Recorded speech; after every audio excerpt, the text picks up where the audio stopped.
Thank you for joining us in the Copy Room, where you get to listen in on thoughtful, vulnerable, and honest conversations among educators who are as fiercely devoted to this profession as you are. My aim is to serve you well, nourishing your teacher's soul so that you can move through your week with just a bit more to offer our kids than you had before you listened. You're working so hard to take care of our kids. My intention for this podcast, ultimately, is to take care of you.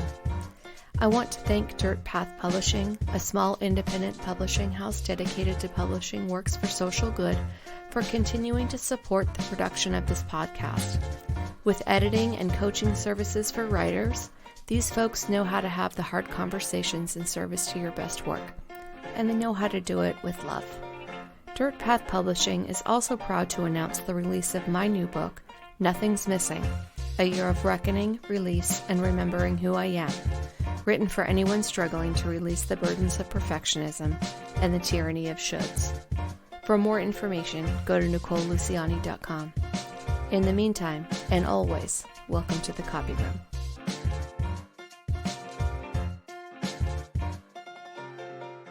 Dr. Micia Mosely is the founder and director of the Black Teacher Project, a nonprofit organization that supports and celebrates Black teachers. Built into her DNA is storyteller, teacher, someone funny enough to do stand-up, while also deep enough to be a person of real service. Micia and I met through a mutual friend who is easily one of the best humans we know, Dr. Tanya Williams.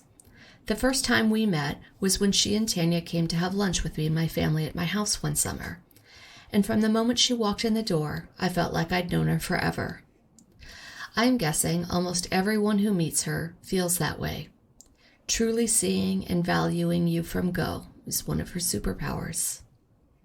In this episode, we talk about her coming up in New York, her days as a middle school history teacher in San Francisco, and what she's up to now with the Black Teacher Project, the work of her heart that aims to remind Black teachers that they belong. They are beautiful and powerful and critical to the education of all our kids. Every child, Black Teacher Project reminds us, deserves a Black teacher. This work is the very best way she's found to pay it forward, in honor of those who came before her, in service to those who come after. Micia and her work remind us that there's no such thing as other people's children, because we belong to one another.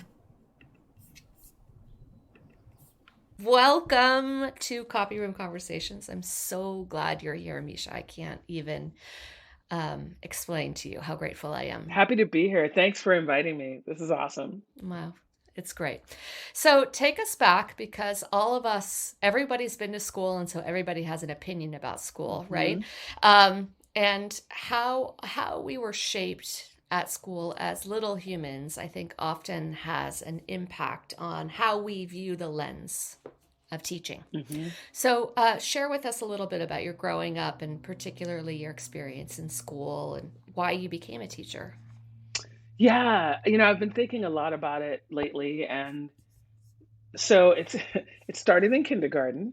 My mother could afford one, and I don't even know how she paid for it, if she paid for it, 1 year of private school, Montessori kindergarten. I went to this program at this church around the corner, and I don't remember a lot, but I remember feeling free.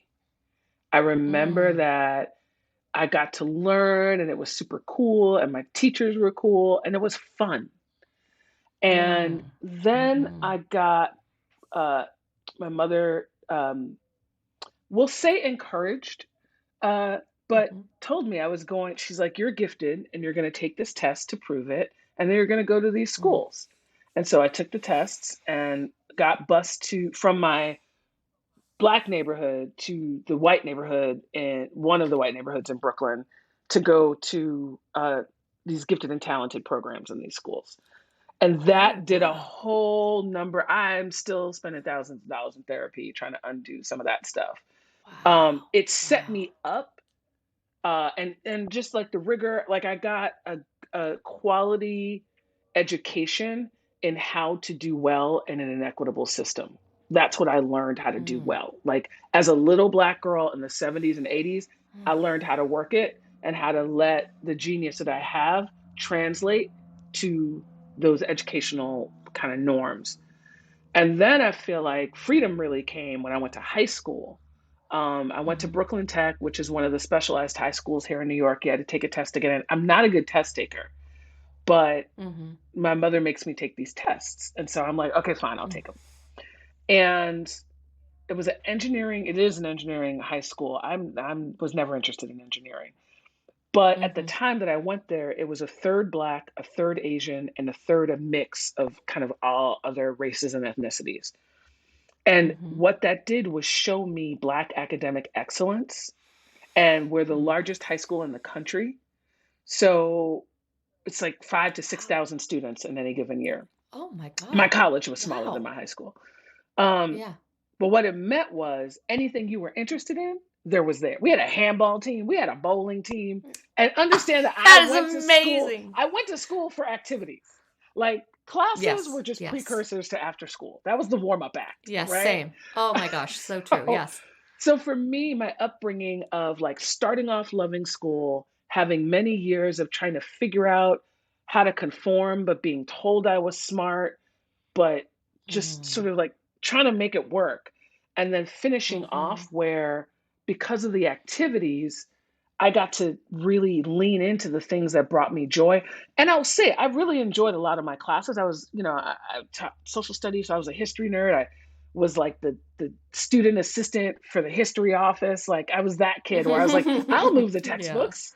But I remember just being inspired to learn and being reminded that people who look like me are smart.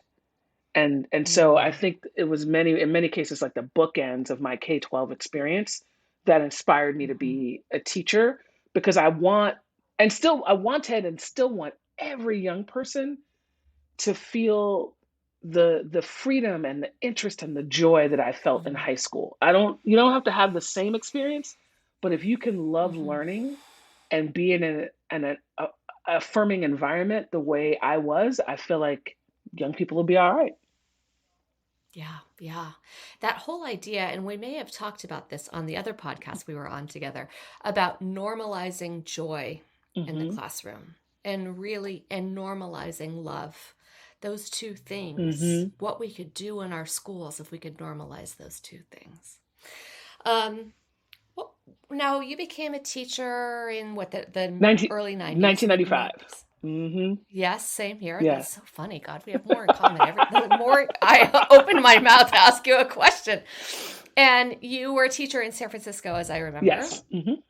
Yes. Okay. So tell us maybe about those early years of teaching and, they're so hard. Like what was the hardest lesson you had to learn as a teacher? And then also how teaching strengthened a part of your life, because I'm sure it did. Yeah. One of the hardest lessons is that you can't control other people. And so let me back up and say that there are lessons that you have to learn multiple times over a lifetime. And so that is one of them. Especially as an Aries who was raised an only child. What do you mean I don't run stuff? I don't control people. Yes. What are you talking about? I was a Leo raised as an only child, so I know exactly what you're talking about. Yes. And it's like, at the time it was like, love students. Let them know how much you love them. And then they'll, it was... Oh, one of the teachers in the Black Teacher Project said something. I'm gonna get a little bit mixed up, but essentially she said, "I'm no longer building relationships to coerce students." Oh, geez. And so at the time, I was taught you build relationships so that students will work for you, so you can get them so you can control them. And my room was filled at lunch. We were kicking it. I had like the old school boombox radio. None of this fancy stuff, right? It was like the mid-90s. We're having a good old time. Nobody's doing my homework. Same. I was like, why y'all come? You're like, oh, Miss Mosely, you the bomb. We love you. Yeah, I couldn't do that paper though. But but they told me if I was cared about you, you'd do what I wanted you to. Exactly. So that was such a key lesson. And then to hear it in a remix years later, broken down that way, I was like, right, I was prepared to build relationships to be able to coerce. And once I realized that that control was not there, that was a hard lesson. And then, I feel like one of the things that teaching has done for me in my life is really helped Mm-hmm. me listen to young people, like really listen. Because Mm-hmm. I'm reminded, that thing, as you get older, you see yourself and the young people that you're around. And I Yes. remember older Yes. people when I was young, and I'm like, okay, fine. And now I'm like, oh, I'm totally that person. Um, Yeah. but it's a cycle of life. And one of the things that you get to recognize is that you have to question what you think you know when you're talking to young people. Mm. And so Yes. that's what teaching has Yes. helped me do. It's like, especially with history, Mm. being a social studies teacher, like, here's the story, here's what Mm-hmm. happened. And then, of Mm-hmm. course, more things get uncovered. And it's like, oh, that's not actually the whole story. Oh, actually, that's a perspective, Mm. not a fact. Right. So Mm. young people Mm-hmm. push you to question what you think you know. And just actually earlier today, I was with a 4-year-old trying to Mm. explain what pretentious meant. Mm-hmm. Mm-hmm. Okay, I'm a That's so grown woman. funny. I know Yeah. like some basic vocabulary, but I realized that, like, how, if you really know something, are you able to teach it to someone who really wants to learn, or even somebody who doesn't want to Mm-hmm. learn? And Mm-hmm. so Mm-hmm. young folks push us. They're like, is it Mm. like this? Or what do you mean by that? Or isn't it true? And Mm-hmm. so being a teacher has helped me really stay humble in what it is I think that I know, because history is one of those things that keeps getting written and rewritten. The facts that you needed Mm-hmm. to know when we were coming up, you don't need to know that. Mm. Also, there's an Mm. entire world that has occurred Yes. since then.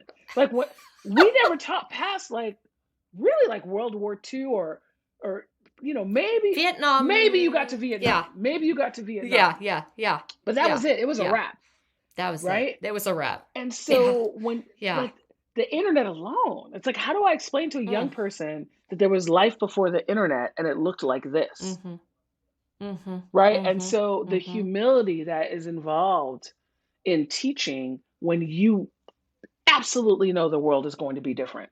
You have to know that. Yes. And if you didn't know, the last Mm-hmm. 2.5 years has taught you a little something. That's so true. Do you think a lot of teachers struggle with that because they're defensive or they perceive a challenge as maybe they don't know it? And I mean, like, what is that dynamic? They get so caught up in taking questions personally. Do you know Hmm. what I mean? Hmm.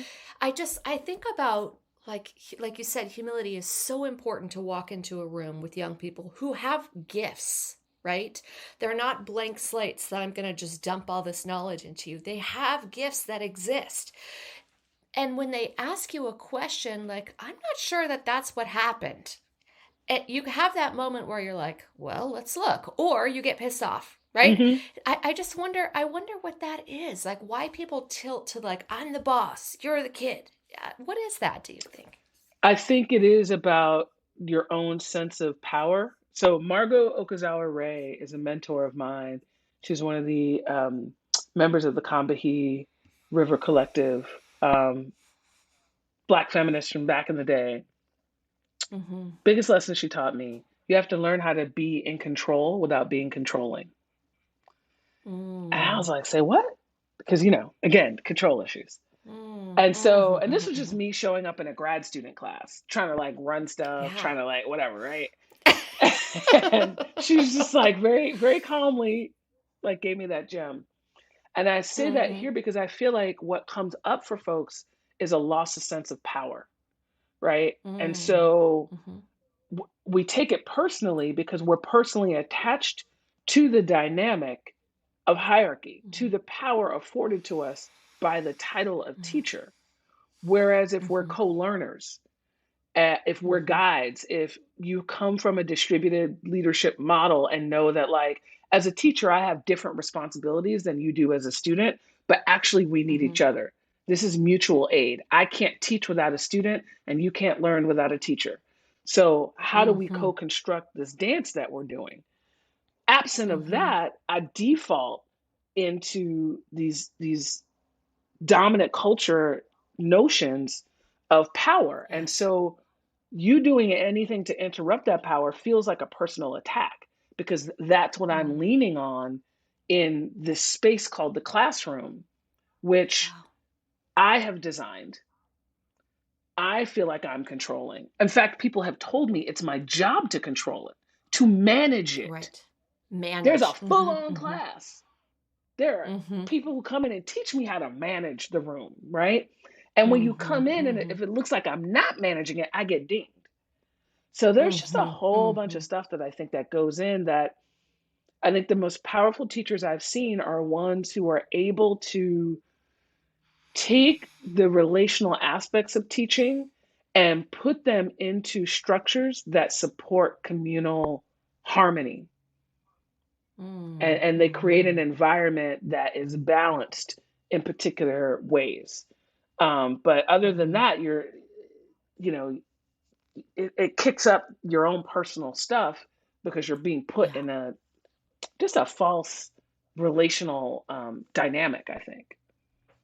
Yeah.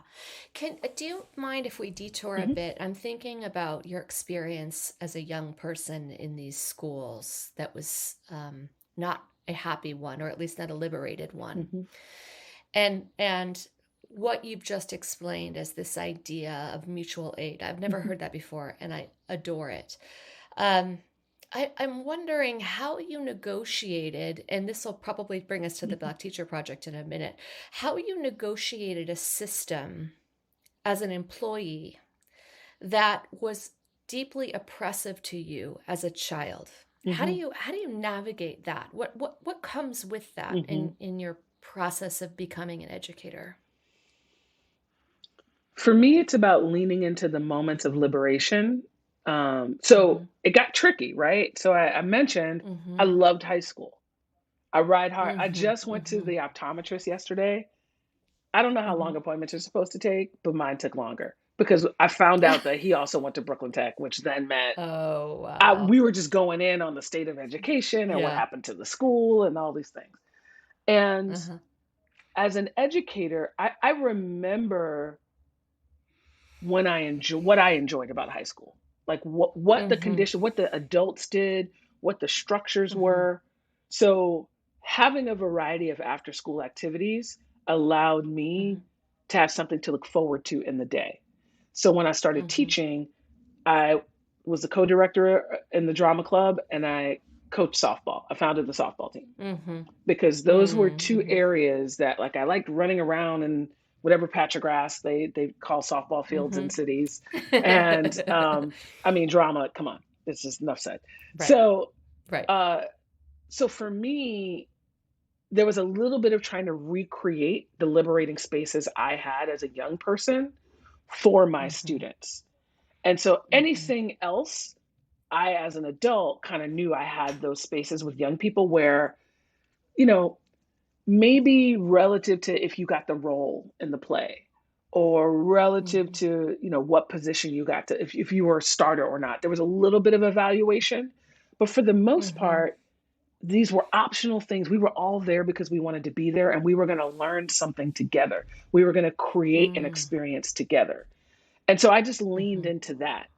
I will also say that teaching social studies, because I was so passionate about history and the political nature of Mm-hmm. just life itself, particularly in the United Mm-hmm. States. Mm-hmm. Also, I understood that the subject matter an opportunity to upset the setup, if you will, right? Mm-hmm. Mm-hmm. Mm-hmm. To I could be the comedian self, that I am and tell jokes, but students also knew that I would sit with them and be with them as they cried and be tender and you know Mm-hmm. I got to tell this quick story just as a way that I think Please. like vulnerability is important to show up. Yes. It's the it's the 90s, right? So there's no cell phones. Mm-hmm. I'm Mm-hmm. teaching. This is the era where we're confiscating pagers. We're like, don't have your pager, don't have your Yes. pager. So It's the same story. my pager goes off. I Of forgot to turn it course. off. My pager goes off. It's my mother. It's the middle of the Mm. teaching day. And I have to say like, hey y'all, I'm sorry. My mother's paging me. She knows I'm teaching. So I'm a little bit concerned. I'm going to call her back. And I know that this is all the way not okay, blah, blah. And my students are like, call her back because she's in New York. Why is she calling you now, blah, blah. Now, something had happened on the soap operas that felt very important for her to tell me at that time. Oh my God.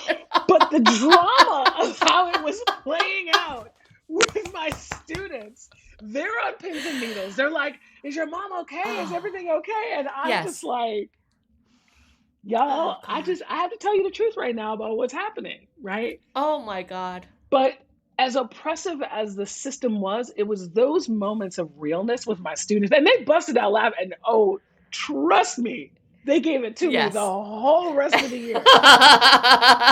You want to give your mama my pager number, Miss Mosely? It's time for Young and the Restless. Like all of the everything. Oh God. But what, what it did was it allowed them to see me as human. And the oppression that we were both experiencing, that we all were experiencing, we got to create a little bit of a cocoon in the classroom and just kind of be real and connect with one another, And the same is true when I came out of the closet. I was nervous about coming out to them because, again, the gay 90s were a little different than now, right? Yes. And as a Black woman coming out, that was a whole thing, teaching mostly Black and brown students. I wasn't really clear about how that would land for folks. So they're just like taking advantage of the moments to be real with young people and not real messy. Like young people don't need all your burdens. They don't need to know all your business, but but real so that when they're real, there's been a little bit of give and take. There is that co-construction. So that's what helped me get through. That's so beautiful. And I at the time of our recording, this is the week that we've lost bell hooks. And it reminds me what you're describing about what she said. And I don't remember the exact quote at all, but the classroom being such a sacred space for this work. Yeah. And that story reminds me so deeply of her and what she believed about teaching to transgress. It's just such a beautiful thing. Yeah. It's a huge loss for us. Absolutely. So when you think back to the teachers you had who influenced your growing up, what do you think they would say about your evolution as an educator? Because you've had a little bit of a wandering path, right? Yeah. A little bit of a wandering path. So tell me about some teachers who really impacted you in important ways and what you think they might think about this thing that you're working or that you founded called the Black Teacher Project. Well, I have to start with Miss Khan, 5th grade. Okay. She is the teacher who taught me about love and compassion. I always loved her class. I don't know what you're supposed to learn in 5th grade, but whatever she was teaching, I was trying to learn. And, and again, this is one of those like gifted and talented classes. So we had all the perks and things. I remember we had a business, an engraving business where we made like nameplates and keychains and things and we had a little engraver in class. Wow. So, and we would I don't know what we were fundraising for, but I just remember that tactile piece and then being able to make stuff that you can keep and gift to others. Like I thought all that was awesome. That year, we also did Mary Poppins as a school play. And whatever, the play happened. I don't know what role I played. But at the party at the end, we were dancing to Michael Jackson, Want to Be Starting Something, to How to Get Over, to Low to Get Under. When I went low to get under, my pants split. Oh, shit. And Mrs. Khan gave me the skirt from Mary Poppins to wear while she sewed up my pants in the middle of the party. Oh my God. Like she didn't embarrass me. Like nobody really knew what was happening. Nope. She was like, costume time. And so I put on the skirt and somebody else put on a hat. Like she just made it happen. Oh. And I remember, because I was devastated. I was just like, this is awful. She's like, it's fine. It's fine. And so I just remember that so clearly because I just knew that I already knew that she loved me and I always wanted to do well for her. But in that moment, the compassion she showed and just and then she just fixed it. And then my pants were fine. And then I got to like go home on the school bus and not be embarrassed. Um, She allowed you your dignity, yes. right? Yes. And it was love. This goes back to what you said earlier about that, what that teacher said. She wasn't loving you to manipulate you. Right. She was just loving you. Exactly. Exactly. Exactly. Mm, And and that's this so is in a beautiful. context. This is the white Jewish woman. There were maybe 5 of us in a class of 25 who were students of color, mostly white class, mostly Hmm. white school. So like when we talk Yeah. about how race shows up in schools, how folks are treated, I'm like, I grew up in New York City public schools in the 70s and 80s. The majority of my teachers were white Jewish women. And there were Hmm. some who Hmm. were about it, and there were others who were not. And so Hmm. how you come into the world and how you are racialized and your ethnicity and your spiritual, all that is one Hmm. thing, but how you decide to tap into your humanity and connect with others' humanity is absolutely your choice. So I've Totally. watched people with the same demographics behave drastically differently. Cut Hmm. to Hmm. um, high school, Hmm. Miss Cohen, um, who is my biology teacher, and I mean, I just so much of just reminding me that I could do it. As much as I loved high Hmm. school, I was a mess freshman year. I didn't want to go Hmm. to that school. I want to go to this other school. I cut Hmm. classes. I was just not feeling it, right? Hmm. And she wouldn't Hmm. let me fail. She would not let Hmm. me get lost. Um, Hmm. my senior year of high school, I came out. She's a lesbian. I knew that I could come out to her. Hmm. She's just was lovely and amazing and super supportive. And I got a chance to reconnect with her most recently this past summer, actually.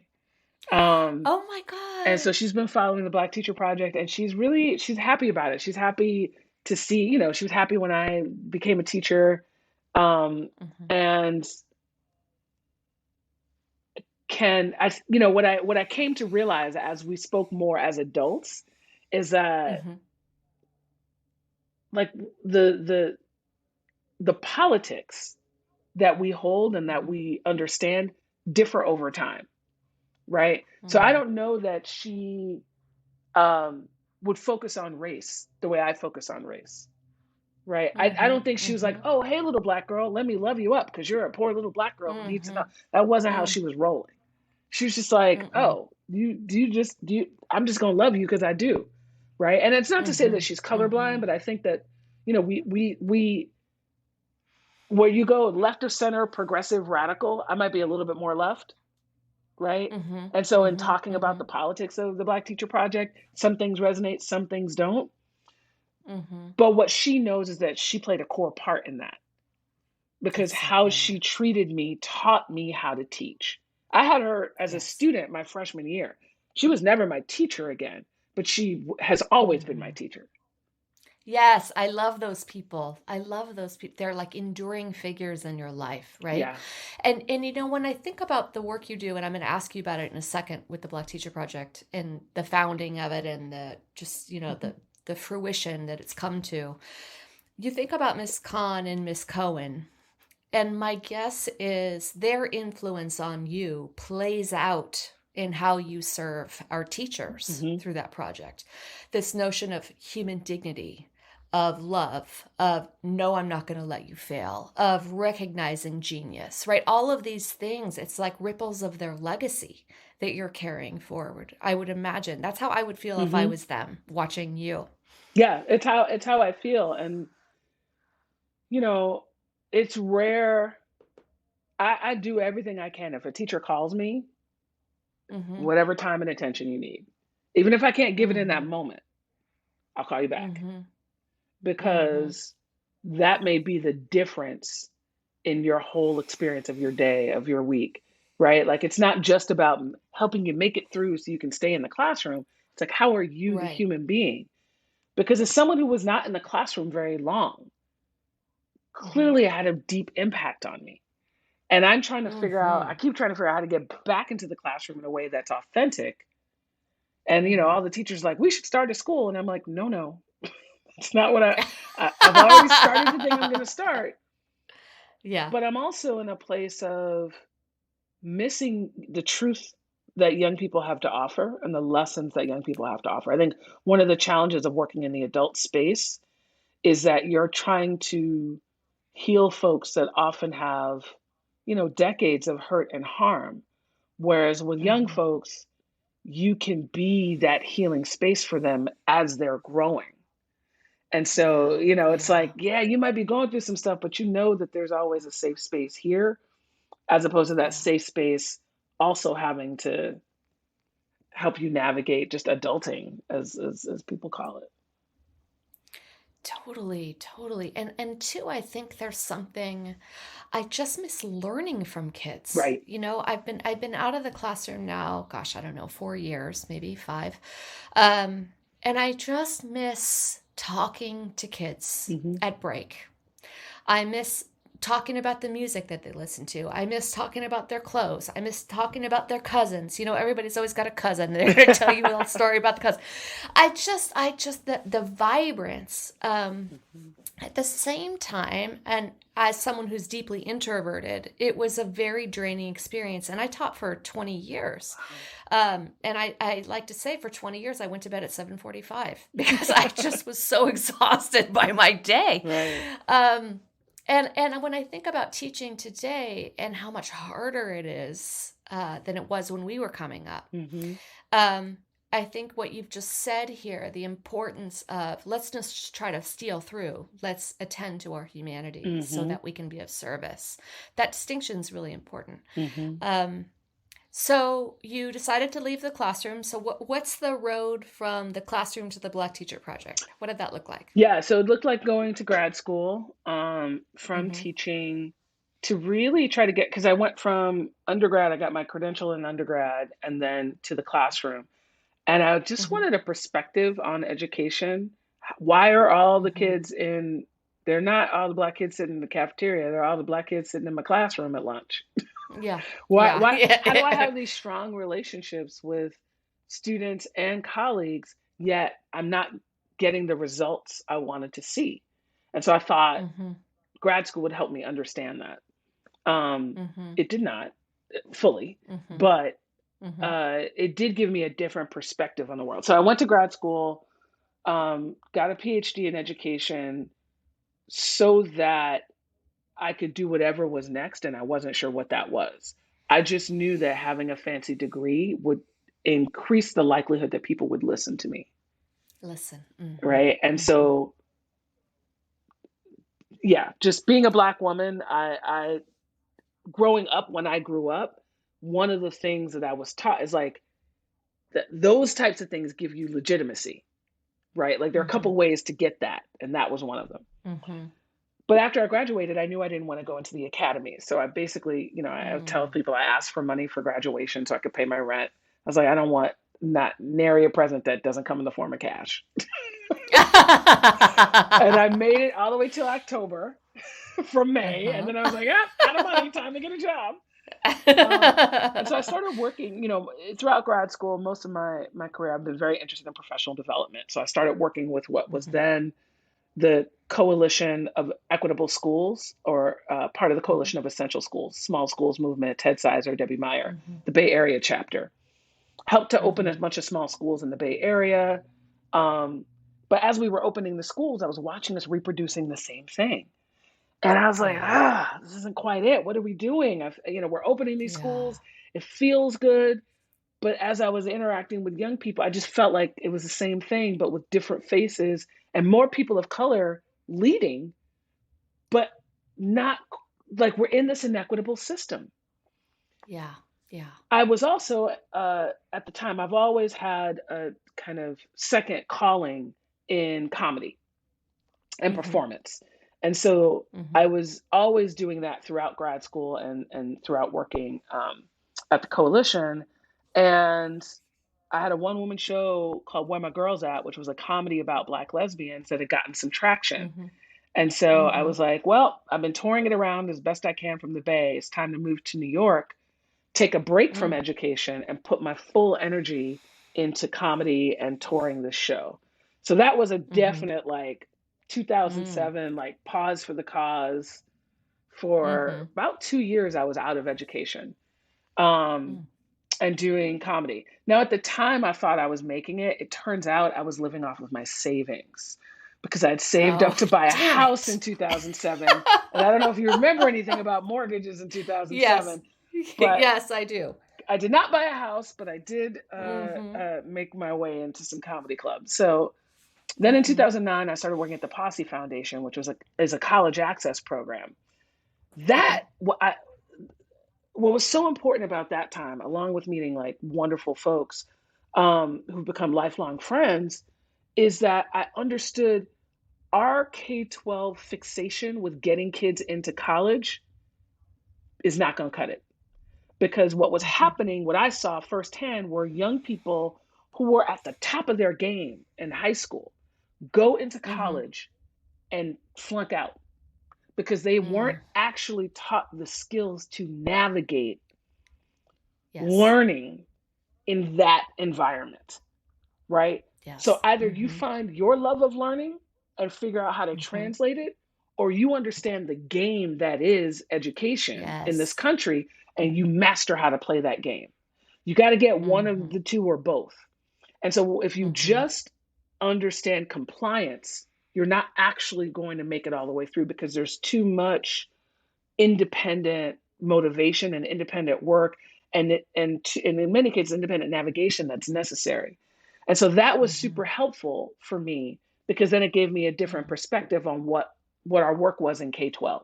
It's not just when we Mm-hmm. say college ready, first of all, not everyone's going to college. Right. Also, the world does not end if you don't go to college.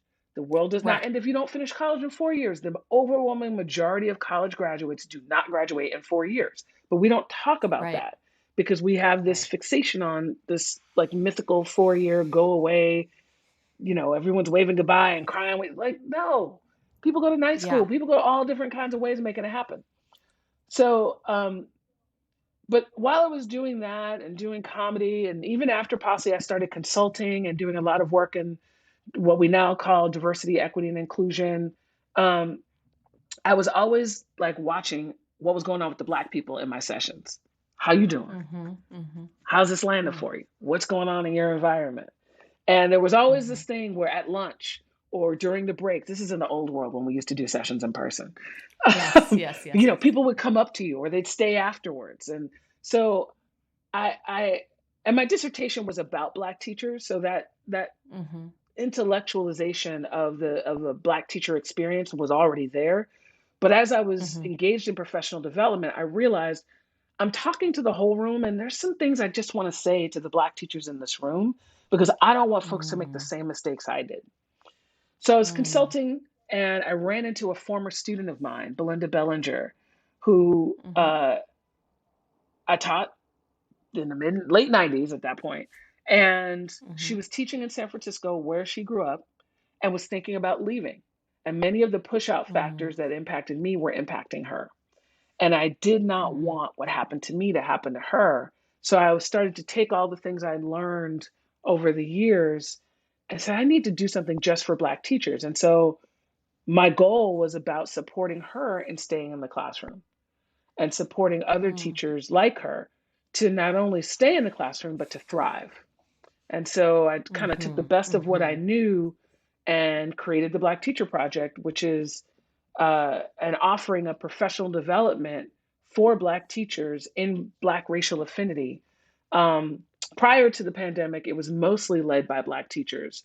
Now it's mostly Mm-hmm. led by our staff, but we're rebalancing so that we can, because, as much as Black teachers want to lead stuff, they're like, yo, we're barely hanging on. So give it, Tired. right? Yes. And so Yes. now we're trying to strike this balance of like, okay, how do we still give you this resource, but also not tax folks too much? Um, Mm-hmm. but yeah, but Mm-hmm. now, we've also really shifted our focus um, to really be one where we're looking at leadership and healing. How do we Mm-hmm. heal from the impacts of oppression, internalized and otherwise? And how do we Mm-hmm. actually lead the change we want to see in schools? Mm-hmm. Mm-hmm. It's so funny. I think about how you and Mark Salinas, who used to Hmm. teach together, Hmm. and now he's at the National Equity Project, right? And Hmm. you are with Black Teacher Which Project, is part and of National Equity Project. Yeah, we're all together yeah, I now. was going to ask you. Yeah. Yeah, it's all. Is it all like it's a common community? Excuse me. Yes, the Black Teacher Project is a program of National Equity Project now. So Oh, I didn't realize yeah, that. so Oh, so that's great. National Equity Project used to be Bases, where I worked after grad school. So Mark and I Okay. taught together, and then when I finished grad school, I was like, "Where's everyone?" Mark was there, and Yes. LaShawn was there. I was like, "Well, Uh what's huh. this organization? All my people are there." And so I started, and then when I left in 2007, I stayed connected. And in 2015, when I came back with this idea, I said, "Hey, y'all, I miss you. Mm-hmm. I don't necessarily want to Mm-hmm. come back and do exactly the work that you're doing now, but I do have this idea that I would love to incubate. This, you all are the only people I really trust to help me think Mm-hmm. through what this could be." Um, and so over the years, so National Equity Project was our fiscal sponsor in the beginning. So this is also Mm-hmm. the frustrating part about late stage capitalism and nonprofits. Mm-hmm. Mm-hmm. The hoops you have to jump through to be able to do the work. Are you a program in a district? Are you a program in a nonprofit? Are you a community org that's independent? Like all the ways you think about how to structure an entity to be able to get the work done. For me, it was just Mm-hmm. about the people. I'm like, I trust Yeah. this group of people. So what are we doing? Mm-hmm. Oh, nonprofit? Yeah. Okay, that's what we're doing. Because I trust y'all. Yeah. And so, and then over the years, it was like, well, let's just become part of National Equity Project because our capacity will increase and our ability to actually impact more teachers shifts because now instead of being a program that's 6 years old, we're actually part Mm-hmm. of a program that's 31 years old. Mm-hmm. And so it's just a Mm-hmm. whole Mm-hmm. different set of possibilities that arise and Mm-hmm. a whole bunch more that's complicated and challenging at times. It's not easy, but it's important to me to get out of the realm of feeling like we're going to do things alone. Yeah. Even when I Yeah. talk about being the founder, if I could turn the clock back, I would have like kept it quiet until I could have found a co-founder. I felt I Mm-hmm. had to go then because I just felt the push, but Mm-hmm. I'm watching organizations like Girl Trek and other places where Mm-hmm. there are two founders and just what you learn in working in collaboration. So I'm getting all that stuff now as being part of Mm-hmm. NEP. Mm-hmm. Um, but Mm-hmm. yeah. I mean, I've known Mark since 1995, and So it's great. beautiful. It says so much about relationships between and among teachers and how deeply powerful they are. Hmm. And how, I mean, I could find someone who I taught with in 1995 and be instantly like we were right back in that moment, right? Hmm. Because there's something like in your DNA that shifts and connects to one another. And it makes me think about this idea of the collective Hmm. and how important it is to really like deeply recognize how much we belong to one another, because we cannot serve our kids as parties of one. We just Hmm. can't. Nor can we serve our teachers as a party of one, right? So when you think about the Black Teacher Project and creating community and belonging, why do you think, what does the Black Teacher Project do for folks with that notion of belonging, of Hmm. community, of the collective? What does it offer folks? Because teachers are so damn tired at the end of the day. And now I have to go to 19th Street and, Right. go up that elevator and sit in some meetings. What's going to make me want to do that? What Hmm. does the Black Teacher Project offer? Liberation. I mean, you know, I think for Black folks, education and learning was always Mm-hmm. connected to freedom and liberation. Like, it's not that long ago that it was illegal for us to read. Like, we just, Right. the challenge of us being so ahistorical or feeling like, I'm like, hey, the country's not that old. And then within Yes. that frame, it's just this stuff, a lot happened in the second half of Yeah. the 20th century. It's a little distorting, right? Yes. But actually, Kind of that's sped not up. a long time that those things Yeah. happen. Yeah. Um, Uh-huh. and so for us, like part of what we're slowly doing is decoupling the relationship between school and capitalism, right? And so if we understand that public schools were created to really support the factory model, right? Who are the owners, who are the managers, who are the workers? When we interrupt that notion and return to education as a means of liberation, that's attractive to folks. And so folks want to understand, how do I build relationships with young people to help them be free instead of coerce them into the factory? Do this so you can go to college, so you can get a good job. That's what our generation was taught. Yes. And our generation 100%. actually proved that false. Whereas generations after us are like, actually, no. You all have all the student debt and you're suffering. I don't want to suffer. Life should be different, right? And so with the access of information being what it is now, coming together for learning, professional learning or otherwise, you need something besides just the information, because I can Google it. In fact, I can Google the session where the people did the activities. I can have an avatar that does the activity on my behalf. So, right? Like you get into this, the not FTEs, there's an F, NTFs, NFTs. NTFs, yes. The things. Whatever they are, yes. In the virtual world. That's supposed to be art, but it's not really art. It's very confusing. But it's the art, but also that's starting to come into professional development. Where folks, I promise you, I was just talking to somebody about this a couple months ago, and they're like, just this idea that like, oh, I need to go to an implicit bias training. Instead of going live, I'll go in the virtual world for the basics. And then when I'm ready for the like real life version, I'll pop into the real life after doing some of the basic virtual so that I don't harm anybody. That's the logic model. Listen, don't get me started. I don't know enough about it to even have like a whole bunch of thoughts. I mostly have feelings. And I know my feelings have to deal with change. But that's what I mean about being humble enough to know there's a whole other world happening. And we can resist this change, or we can get into it. And so, and understand it. So for me, I understand the power of gathering. And so when we gather people, we gather folks in a particular way with a particular style that's not for everyone. Not everybody likes it. Not every Black person loves BTP. But what makes us attractive is that if we're going to have a conversation about culturally responsive pedagogy, we're having it from a lens of Black teachers, which means we have to deal with the fact that your Black culture may be different than your students' Black culture, because you didn't grow up the way they're growing up. You didn't have the relationships with your parents that they have with their parents and their community. That may translate to, I would never talk to my mother that way. Okay, fine, but they are. And because your melanin looks similar enough, everybody thinks that you're just connected, right? You found success in this inequitable system.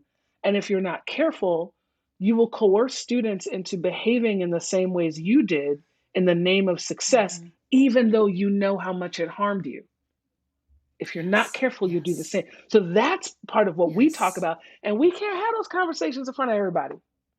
That is an affinity-based conversation. And what I have found is that I remember I was in a professional development and I was with teachers of color. And the group asked to break up into subgroups. And I was like, okay, again, you don't control everything. I had my little agenda. I had a time. I had a time. I was ready to. This is when we were in person, so I was like, "Ooh, we're gonna break up in these groups." And they're like, "Yeah, no, we're not doing any of that." And I was like, "Oh my God." Okay, but what happened was when Asian teachers got to actually have their own group, they got to talk about the shame that was associated with choosing to be a teacher. Because in many of their cultures, you did not go to college to become a teacher. You didn't come to the United States. Many of them were children of immigrants. Their parents did not come to the United States for them to go to college to become a teacher. Science, math, or otherwise. And so the vulnerability that they experienced with one another was very different than what was happening in the Latinx group, than was happening in the Black group, than was happening in the multiracial group, right? Like, so like that was one of those experiences where I really, this is pre-Black Teacher Project, but that's when I Mm-hmm. understood the power of affinity, because there is harm that needs to be healed, that Mm-hmm. we need to be in affinity to heal. Sometimes that's racial affinity, ethnic affinity. Sometimes it may be other kinds of affinity, but Mm-hmm. there's all kinds of harm that needs to be healed. And as a result, all kinds Mm-hmm. of affinity opportunities to do that. Mm-hmm. Is there when you think about this, the healing of a particular affinity, regardless of what that affinity may be, is there a kind of a returning that happens? Like you're Mm-hmm. almost peeling back all of the things that's been put on so you can return to the ancestral greatness, Mm-hmm. the who I am at my core, right? Is that part of the healing? Is this notion of getting back in touch with who came before you, Mm-hmm. before all of this? Is there an element of that comes with it? Absolutely. Absolutely. Again, Mm-hmm. because this country is so ahistorical and we actually don't know how Mm-hmm. to treat our elders well, you know, Right. COVID has taught us, like, hey, we really have trouble taking care of elders and babies, right? Mm-hmm. Mm-hmm. That reaching back to the end and understanding our lineage is Mm. so important. When I think about white affinity groups, because this comes up a lot, right? Well, what about the White Teacher Mm-hmm. Project? I'm like, there Yeah. should be one, Good. and it should be a white Mm-hmm. anti-racist teacher project. Let's be clear. Don't just Yes. show up white, just renegade in the world, but Yeah. like has a purpose Right. to make it anti-racist. You might have to add a little specificity to that. But Yeah. what gets Yeah. lost, it like, do people understand the legacy of white co-conspirators who were fighting for Yeah. their own liberation? Understanding, like, it's not just John Brown. Like, I feel like the only white Right. person you ever hear about actually being about that life for real, Maybe the Grimke sisters. maybe, Maybe. maybe, and you better ask somebody and dig a little bit deeper on that, right? Yeah. Yeah. And Yeah. Yeah. Yeah. so, just this notion of all of that, again, in that mid to late 20th century resistance, there was a lot of Mm-hmm. coalition building. How can you build coalitions? You can only really build coalitions when you have done some work as an entity. Now, this entity can reach a Yes. quote unquote across the aisle to connect with Mm-hmm. another.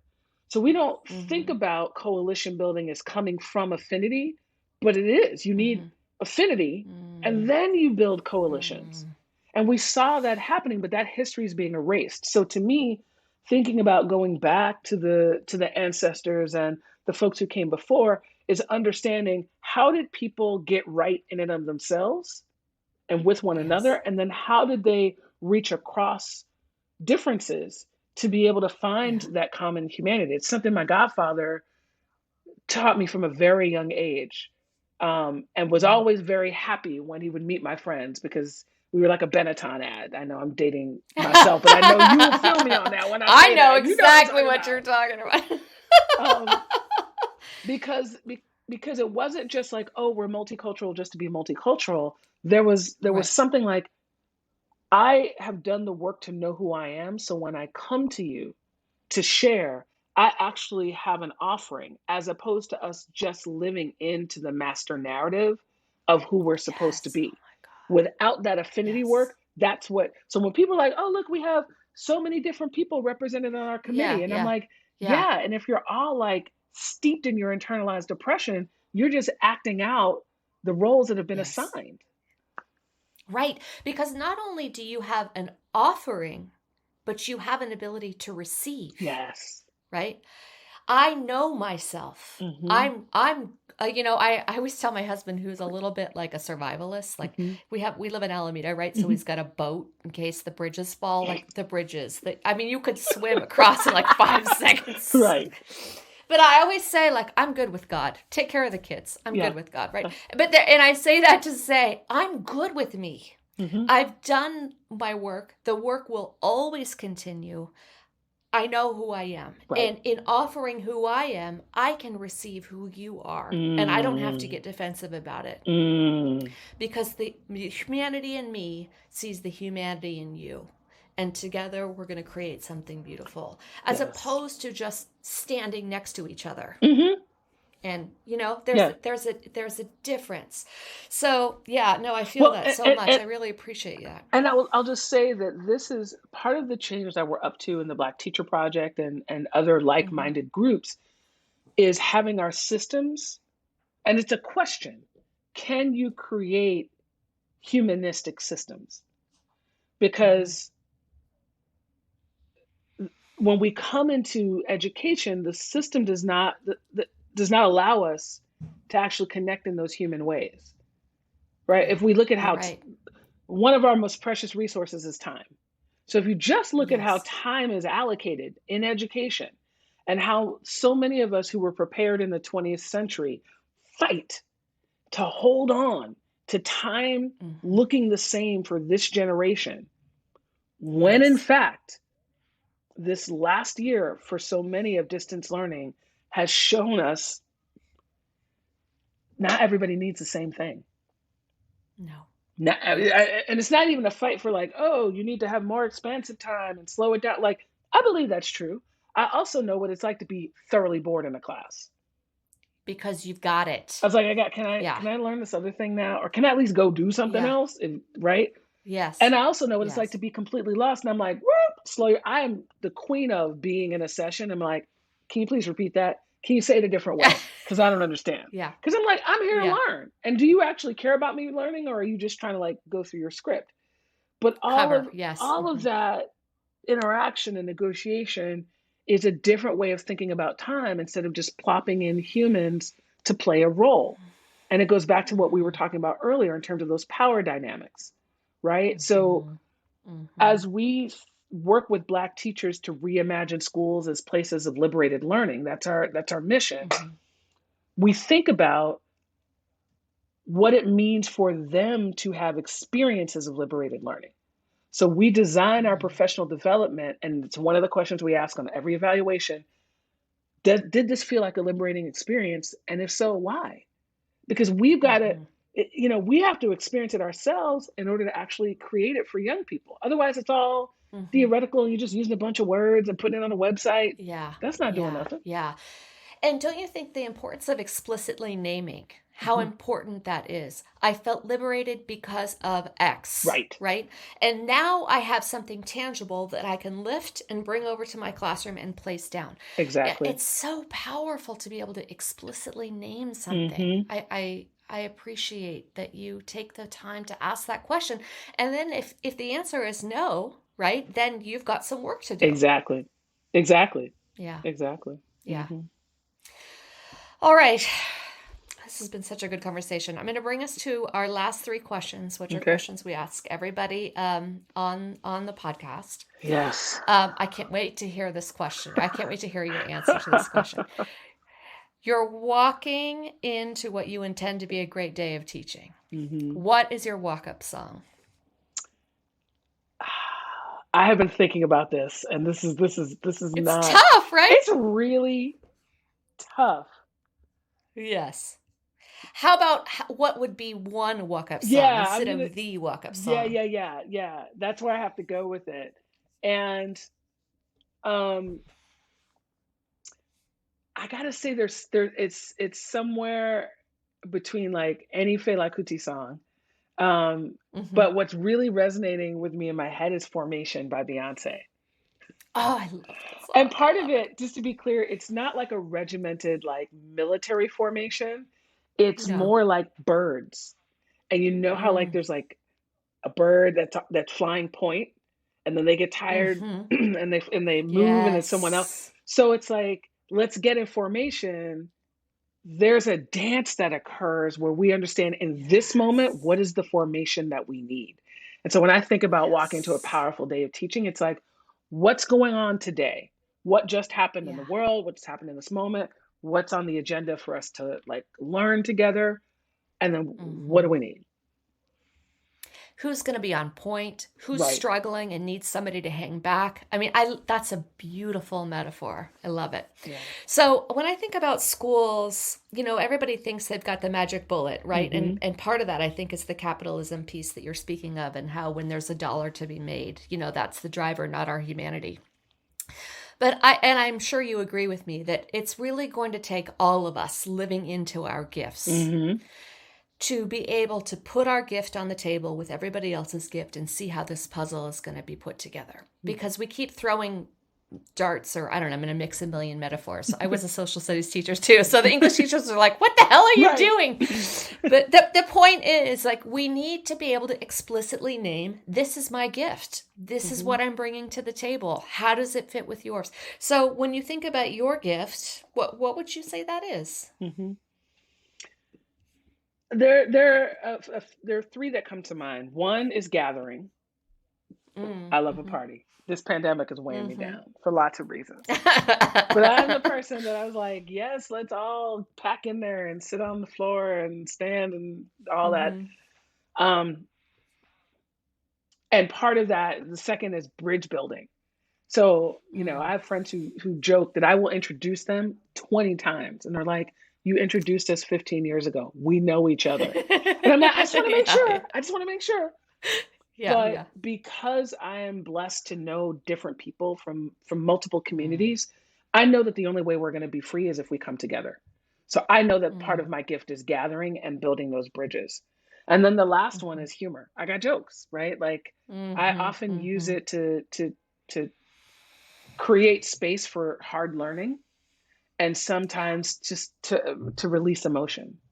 But I definitely feel like when I'm gathering folks, when I'm helping to make connections and build bridges, and when I'm helping people laugh, I feel like spirit is moving through me, and I'm doing what God asked me to do by like creating me. That's so beautiful. And I read somewhere somebody talked about laughter as really one of the most vulnerable things that you can do. Oh yeah. When you let down your guard and like really have a belly laugh with someone, and how important it is for people in our lives to help us have that moment. And it really allows the learning to happen because your guard's down. Absolutely. It's so great. Absolutely. Okay. So let's think of ourselves back. You were at Thurgood Marshall. Is that where you were? Yes. So think about the copy room at Thurgood Marshall, and, you know, I'm running my copies and you're punching your holes and you're about to leave, and we're going to go to first period. What are you going to say to everybody in the room on your way out? And it can be funny or serious or lighthearted or conceptual or practical. What are you going to say to us to help us have a good day? Every young person who decided to show up today has a chance to experience your truth and your love. Give them both. Beautiful. Beautiful. That's a perfect way to end. Thank you for being here. Thank you for having me. Appreciate it. Thank you for sharing your precious time with us. My hope is it gave you some respite from your worries and some time to remember that we belong to one another, and that there's no such thing as other people's children. If you enjoyed the show, please rate, review, and subscribe. These three things make a big difference in our ability to connect teachers to one another in service to each other and our kids. We also want to thank Dirt Path Publishing for partnering with us on this podcast. The mission of Dirt Path is to publish work for social good. They are proud to include Copy Room Conversations under that banner. For more information on coaching and editing services, or if you have a book you want to publish that you know will serve the greater good, visit dirtpathpublishing.com.